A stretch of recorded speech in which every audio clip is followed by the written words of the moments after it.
As switch networks scale, administrators often add redundant links for fault tolerance. However, redundancy at layer 2 introduces a serious problem: loops.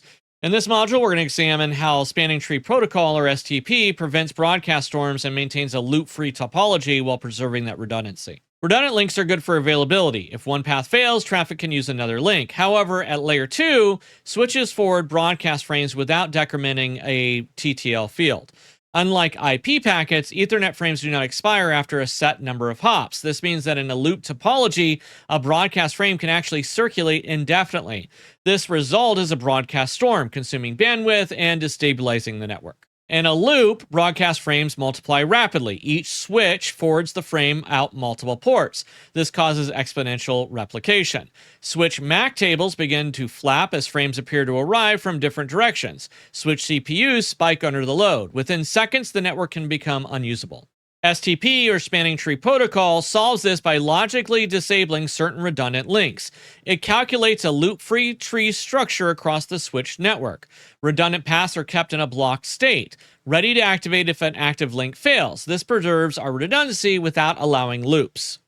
STP begins by electing a root bridge. Switches exchange a bridge protocol data unit, or BPDU. The switch with the lowest bridge identifier becomes the root. All other switches calculate the shortest path to that root. This establishes a consistent hierarchical topology. Now, each switch determines port roles based on the path cost to the root bridge. A root port provides the best path toward that root. Designated ports forward the traffic for their segment, and blocked ports remain inactive to prevent those loops. These roles ensure only one active path exists between any two network segments. If an IP link fails, STP recalculates the topology, and previously blocked ports may transition to forwarding state. Traditional STP conversions can take time, causing temporary traffic interruption. Rapid Spanning Tree Protocol, or RSTP, improves the convergence speed significantly. Rapid Spanning Tree Protocol reduces the recovery times compared to the original STP. Some implementations run separate spanning tree instances per VLAN. This improves our traffic optimization. And these enhancements maintain stability while supporting larger and more complex switch networks. So we know redundant links increase reliability, but introduce those loops risks at layer 2.